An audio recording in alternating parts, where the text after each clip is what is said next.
ដូចអំពូលភ្លើងជីវិតយើងដូចភ្លើងដាច់ទុកនឹងបញ្ហាក៏ដូចគ្រាប់ខ្សាច់គ្មានសម្រេចការងារអ្វីម្ល៉េះ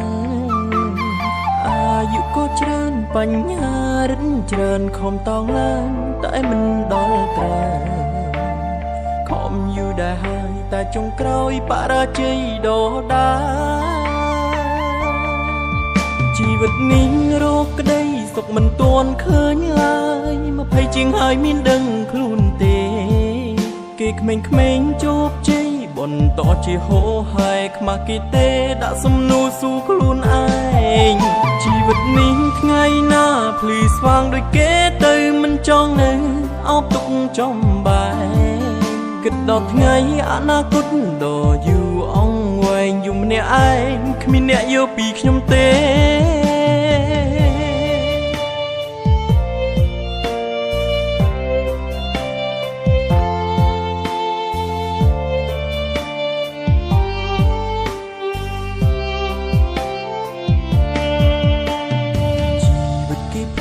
ដូចអំពូលភ្លើងជីវិតយើងដូចភ្លើងដាច់ទុកនឹងបញ្ហាក៏ដូចគ្រាប់ខ្សាច់គ្មានសម្រេចការងារអ្វីម្ល៉េះអាយុក៏ច្រើនបញ្ហារិនច្រើនខំតងឡើងតែមិនដល់ត្រាខំយូរដែរហើយតែចុងក្រោយបរាជ័យដដាជីវិតនេះរកក្តីសុខមិនទាន់ឃើញឡើយ20ជាងហើយមានដឹងខ្លួនទេគេក្មេងៗជោគជ័យបន្តជាហោហែខ្មាស់គេទេដាក់សំនួរស៊ូខ្លួនឯ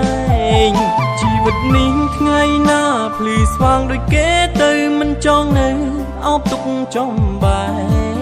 គិតដល់ថ្ងៃអនាគតដ៏យូរអង្វែងយំម្នាក់ឯងគ្មានអ្នកយកពីខ្ញុំទេជីវិតនេះរកក្តីសុខមិនទាន់ឃើញឡើយ20ជាងហើយមានដឹងខ្លួនទេគេក្មេងៗជោគជ័យបន្តជាហោហែខ្មាស់គេទេដាក់សំនួរស៊ូខ្លួនឯងជីវិតនេះថ្ងៃណាភ្លឺស្វាងដូចគេទៅមិនចង់នៅអោបទុកចំបែ